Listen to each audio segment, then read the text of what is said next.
Hey everybody, it's Dan and Angela. Hi everyone. Hey, we wanted to welcome you to our channel, Life After Religion. And anyway, Angela had a great subject she wanted to talk about today. I was going to chime in a little bit. And it has to do with cult hopping. And I'll let Angela describe what that is. Okay. Well, basically when you think to yourself that, well, if someone's been in a cult, why in the world would they get into another one? It just doesn't make any sense. It's like, are they stupid or something? Are they dumb? That's what I hear, like that's just ridiculous. But let me just tell you what's going on so you'll understand.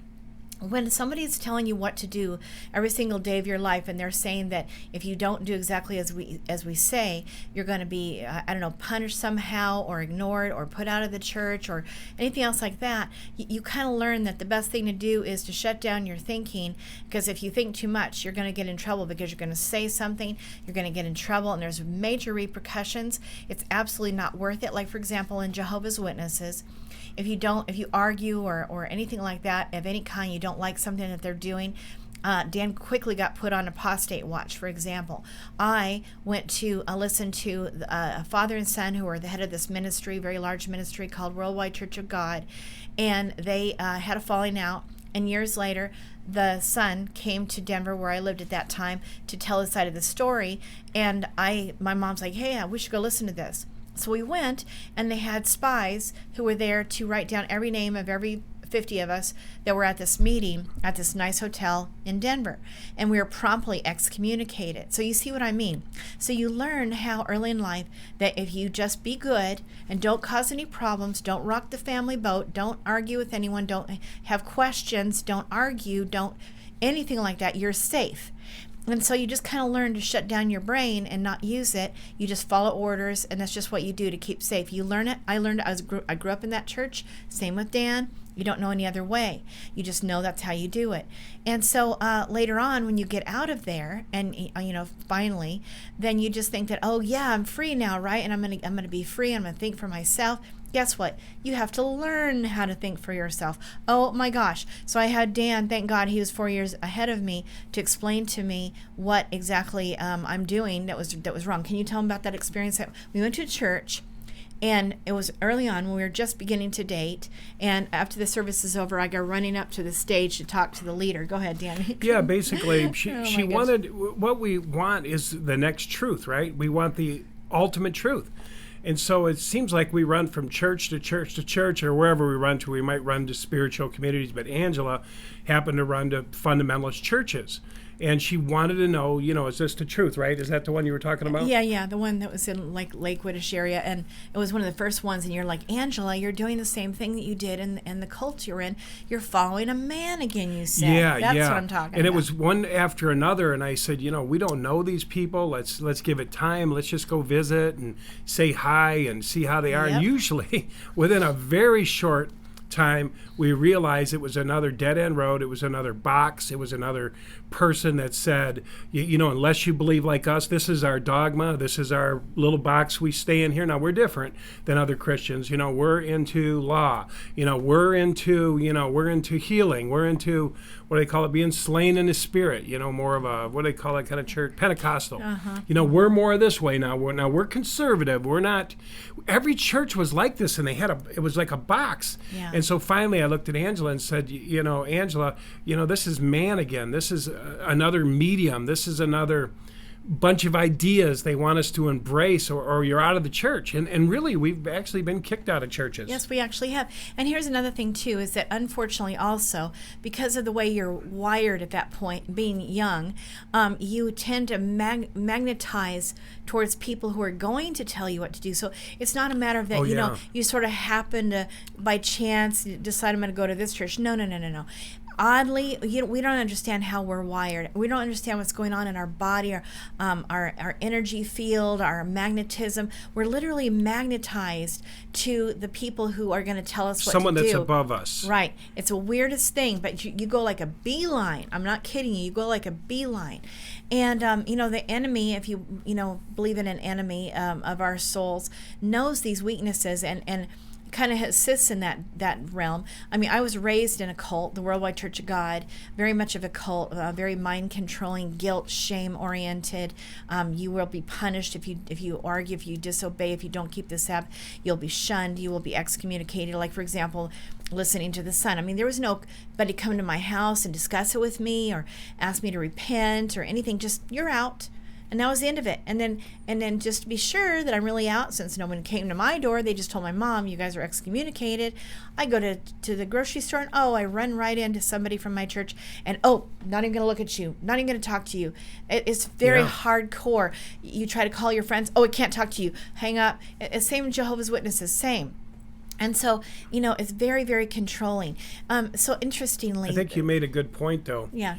Angela made a good point, because she said when you've been so used to someone else taking responsibility for your life or giving your responsibility over to someone else, it's just easy to fall back into that. And so, as witnesses, as worldwiders, there's the man up there who's more educated. There's the man up there that's more connected. There's the man up there who hears God's voice better. There's the man up there. And all I got to do is show up. All I got to do is show up, read their literature, pass out their literature. That's all I have to do. So I think when we get out, we really don't, we're not used to being empowered. We're not used to thinking for ourselves. We're not used to, I think I'll process this. I think I'll maybe visit this church, see what they're about. We don't do that. Like Angela said, it's like a beeline. Yeah. We run to the next thing. We got to be grounded. We got to have somebody tell us we're okay. We got to have somebody tell us the end's near, whatever. Yeah. But we need that assurance, but we really don't. It ends up being the same thing. The people don't know any more than you do. The people that you're talking to are changing. Many people are in this religion one day and they're in this religion another day. Yes, that's like my parents, right? My dad is now Seventh-day Adventist, and he is, first of all, he went from the Worldwide Church of God into, I think it was Pentecostal or Transcendental Meditation, and then into Pentecostal. Metaphysical churches. And then in the church that I was in with my husband, that was also a very much of a cult. I am not going to get into that one. And then from there into Christian, various different kinds of Christian churches, really many other kind of churches too, but it's always the same kind of thing. We just gravitate towards the next box, the very next set of rules. It's like my dad, he needed to feel safe, see? And my mom, same thing. We need to feel safe with this nice, neat little box of rules, and we know that if we obey those, then we're safe, and God will be happy with us, and we just buy into this. We want it that way because we're used to that. And so when you get out and you're told, well, okay, it's your responsibility now, you got to figure it out. You don't like that. You naturally don't like it that you're responsible for your own self, to be truthful with you. You're responsible. You're not just given a nice set of rules that I can follow.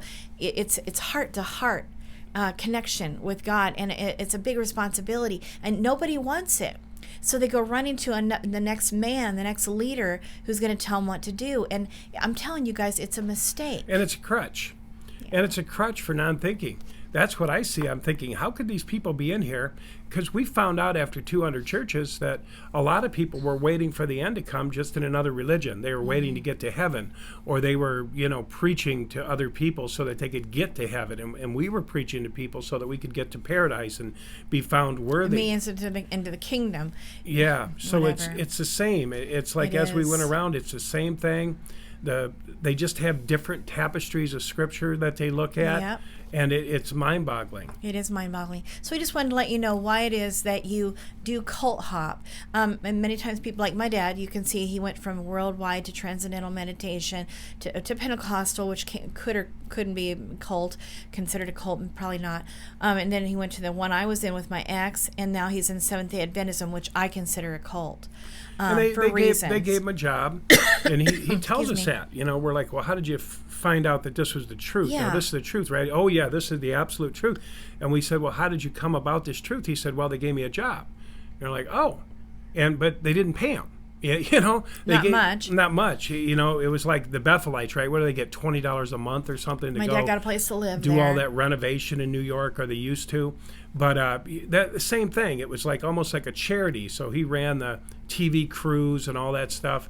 But it was the same thing. There were these leaders somewhere that gave information to the organization via, satellite, via the congregation, right? Ellen White. They put together these little pamphlets. They all study them together. It's very similar to the Witnesses. Yep, Ellen White. They have a guru. That's Ellen White. Just like, everybody has one, right? Who doesn't, right? It's crazy. But anyway, it's interesting though that we just feel safe when we have this set of rules. And Dan and I have found that if you really, really want to be free, really from a core level, you've got to not be following a man. You need to be following straight, heart to heart. You got to do some studying God. yourself. If you want to be religious, go study some religions. Go take a look at them. You can go on the internet. You can type in any church you want, Nazarenes, Lutherans, Catholics. You could type it in and see what resonates with you, if any of them. Or you could say, no, I'm going to look at more spiritual traditions, Buddhism, Hinduism, it goes on Paramahansa. We've studied them all, guys. Yeah. And you know what? It didn't hurt us. And, No. and that's another thing. They scare you that if you dare go outside of these walls, bad things are going to happen. We've even heard this in the regular Christian churches. Don't this and don't that and don't read those magazines and don't listen to that. I mean, just fear. If you no, guys, it's not. I'm serious. If you are truly seeking to know a God, you are not going to go wrong. You're being guided. Trust me, you can't really go wrong. You might for a little while, but you're going to pop right out because you're going to see what's wrong, because you're being guided, because you're asking to be guided. So our experience is it didn't ruin us. No. We have more They good things in our lives. It's than ever actually before. healthy in a lot of your psychiatry and different things. They say it's actually healthy to turn over your own rocks. It's actually healthy to say, I'm going to look at this one. Oh, interesting. I'll turn over that. And not really get hooked on any of them, right? Just analyze them, look at them, feel them, maybe check them out. But to just buy in and look for that absolute, that's big trouble. Yeah. And you'd be hooked into, I think one beautiful thing that's come out of it is that I love more people in a broad way, whereas before I only loved my own. Like the Jehovah's Witnesses only love their own. They took care of only their own, if they even took care of their own. Worldwide, same thing. They only took care and watched out for their own. We don't want to socialize or associate with anyone else because they might convince us of something a little different view, God forbid. Which honestly, I found that to be delightful. I can love lots of people now, and I can be non-judgmental because I can see some beauty in all the religions, honestly. There's something beautiful to be found in all of them, honestly. And they're beautiful people. They're doing what they know best to do. And they're also asking for guidance, and they're being guided. I feel that they are because they are asking. So who am I to rush it? Right? It's not my job. I'm not God. But anyway, I love all people, and I really genuinely mean that. Yeah, and the reason she can is because she has a bigger picture now. She didn't have a bigger picture before. I think one of the surprises for both Bea and Angela, as we've traveled to some of these churches, we look at them and go, hey, I was a Jehovah's Witness. And Angela goes, I was a Worldwider. And guess what they say? What's that? They're just like us. They're in a religiosity. They're in a fundamentalist Christian or whatever they're into. But they look at us, no, I don't know much about that. Oh, man, we went through shame and fear and guilt. Really? They teach that somewhere. It's really weird to find out that it was in as much of a box as we are. Yeah. And they can't even relate to us. They can't even relate what we've been through, where we've been. And so it's the most amazing thing. So because we've traveled, we understand this. Because we've traveled to other religions, we realize there's so many of them just like us. If you believe like us, or you're out. Yeah. Don't dare disagree with us. Right. Don't dare question us. Yeah, and they're all the same. Many of them. And of course, that's not how they are in the beginning. They're, we're so happy to see you. Come get some Oh yeah, food. come in here. We'll get you some magazines, and you get that. You don't have to pay for that. And over here we have this where we eat, and you get a free mug. And they have everybody's got something, and they just love on you. They pretty much all of them pretty much love bomb you. And then the timer starts. Right. It's like turning over the little thing where the salt runs down. Yep. And pretty soon you start getting a look. Is he progressing? Yeah. Is he moving Right. in the direction? Is he thinking about baptism? Yeah, and if you don't, And we tell him absolutely not. Yeah. No, we're just visiting. I would say, would you say, Dan, maybe 3 to 6 months you have 6 months Yeah, probably. it's pretty good. And- It's a wining and dining period. yeah, and then after that, if you're not coming come to the new coming members around, group and have some sandwiches and oh my God, it's so wonderful and that's cool. They're being friendly, Right. And we eat But it doesn't anything they last. put in front of us, right? It's conditional loving. Yeah. Conditional, very conditional. And I'm telling you what, it's been one Christian church after the other, after the other, after the other, Yeah. after the other. Then the looks doesn't come. matter. A cult, same thing. Doesn't matter. Seventh-day Adventism, you name it. If you don't step 2 and hop on board and get baptized or whatever, you will not be okay with us. And you guys you get the shunning and look away and dirty looks. It's like you're eating and, your sandwich, right? And all of a sudden the person looks at you. Or they don't- Is this his third time at the welcome members? or they all go over to the other table and ignore you, leave you alone at yours because you're being shunned. You're being they slowly let you know They start that shutting you're not you okay. even before you're a member. Right. It's like all he's going Right. to do is come here and eat. And I'm like, well, I'm hungry. You guys said, I'm just kidding. But you guys said you're having a little Potluck feast or this week, something. a potluck. Come on, join us. But yeah, like Angela said, after a while, it's like they said, while the meat was in their teeth, the hammer's coming down. And we're like, oh my God. funny. So anyway, it was kind of funny. So anyway, that's, We got to get up, and we said we are going to do a short video, and we need to get it shut Okay, down. So all right. you guys, thank you so much for listening. subscribe to our channel if you haven't Yes. subscribed. We got some good videos coming Yeah. your way. And also, you can check out angelsinspirations.com, and you've got prodigaljourneys.com, but we're switching that to Life After Religion very soon, so look for that. And then you've got Facebook channels, Life After Religion. We've got, let's see, we've got Ex Worldwide Truth Seekers, which is Well, my give 'em too ex many. church. Anyway, you got other places you can check out. Anyway, have a wonderful Yeah. rest of the day. Thanks for listening Thank and you. thanks for all the comments. And like I said, I try to get back to all you guys, but there's so many.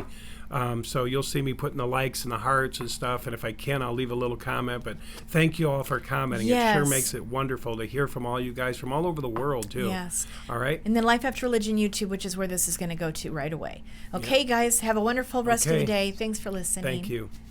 Bye-bye.